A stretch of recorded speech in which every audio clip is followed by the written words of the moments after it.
वाणी में 3 गुण जोड़ो, इष्ट, शिष्ट और मिष्ट। 3 गुण जोड़ो। नंबर 1 कौन सा है? इष्ट। नंबर 2 शिष्ट। नंबर 3 मिष्ट। बेटा खड़े हो तो? हाँ बिटिया रानी आप खड़े हो, इनको माइक दीजिए। जरा बताइए कि इष्ट का मतलब क्या होता है? इष्ट, शिष्ट और मिष्ट दीजिए और बोलिए। इष्ट का मतलब ईश्वर। अच्छा ठीक है, जैसा आता है वैसा बोलिए। इष्ट, शिष्ट।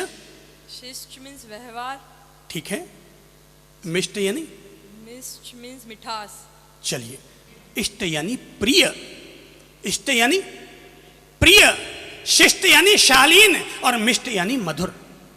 3 गुण जोड़ो, इष्ट यानी प्रिय। सब बोलिए तो, इष्ट यानी प्रिय, शिष्ट यानी सब पीछे तक एक साथ बोलिए। शिष्ट यानी शालीन और मिष्ट यानी मीठी मधुर। हमारी बोली में, हमारी वाणी में 3 गुण होने चाहिए। पहला है इष्ट, दूसरा है शिष्ट और तीसरा है मिष्ट। सूरदास जी बैठे थे चौराहे पर कि तभी एक व्यक्ति आया और उसने आकर के पूछा, ए अंधे, क्या तूने इधर से किसी को जाते हुए देखा?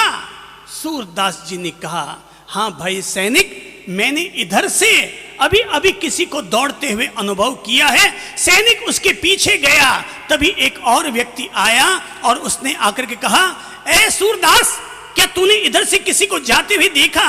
बोले, हां सेनापति जी, अभी अभी एक आदमी पहले गया, उसके पीछे आपका सैनिक गया और उसके पीछे सेनापति जी आप आए हैं, वो भी उनके पीछे हो लिए। तभी रथ की आवाज आई और रथ वाले ने आकर पूछा, सूरदास जी साहब, क्या आपने यहां से किसी को जाते हुए देखा? बोले, हां महाराज, मैंने यहां से अभी अभी पहले एक व्यक्ति गया, उसके पीछे सैनिक गए, उसके पीछे सेनापति गया, अब महाराज आप आए।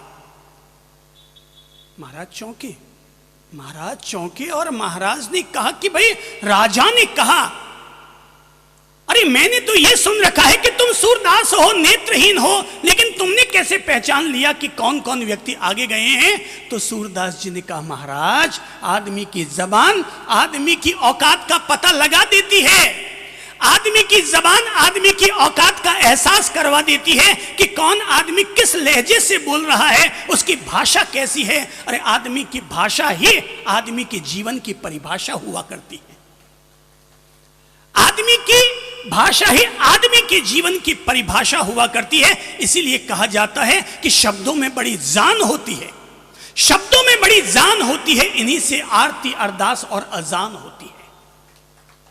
शब्दों में बड़ी जान होती है, इन्हीं से आरती अरदास और अजान होती है। ये ही समंदर के वो मोती हैं जिनसे इंसान इंसान की पहचान होती है। कौन आदमी किस लेवल का है, कौन आदमी किस लेवल का है, ये आदमी की भाषा से ही पहचान होगी। हम अगर दुनिया में पूछे जाते हैं, पूजे जाते हैं, तो केवल हमारी प्रभावी वाणी नहीं, बल्कि हमारी मधुर वाणी भी अपना काम करती है।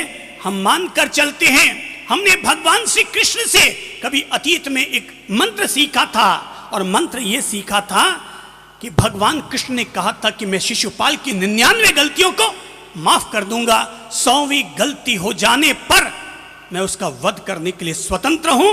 100वीं गलती हो जाने पर मैं उसका वध करने के लिए स्वतंत्र हूं। और तब 99 गलतियां कृष्ण ने शिशुपाल की माफ की थी। हमने, अगर आप समझ लीजिएगा, अगर चंद्रप्रभ महाराज या ललित प्रभु महाराज कभी भी अपनी ओर से अगर कड़क भाषा का इस्तेमाल कर चुके हैं, तो इसका मतलब उन्होंने तुम्हारी 99 गलतियों का एहसास किया और तब 100वीं बार में उन्हें मजबूर होकर के तुम्हें कड़क भाषा बोलनी पड़ी। भाषा, महावीर स्वामी जी ने अपने धर्म के अनुयायियों को जितनी अच्छी अच्छी बातें सिखाई हैं, उनमें से एक सबसे महत्वपूर्ण बात है, और वह है भाषा समिति, अर्थात विवेक पूर्वक वाणी का उपयोग करना। महावीर साधना काल में 12.5 वर्ष तक मौन रहे, लेकिन मौन खुलने के बाद उन्होंने मानव समाज को जो सिद्धांत दिया, वो सिद्धांत था भाषा समिति। क्या सिद्धांत है? भाषा, सब बोलिए तो, समिति का अर्थ होता है सम्यक प्रवृत्ति, अर्थात सम्यक पूर्वक, विवेक पूर्वक अपनी भाषा का इस्तेमाल करना, इसी का नाम है भाषा समिति। जो व्यक्ति भाषा समिति का विवेक रखता है, इसका मतलब उस व्यक्ति के जीवन में सामायिक अपने आप ही आत्मसात है।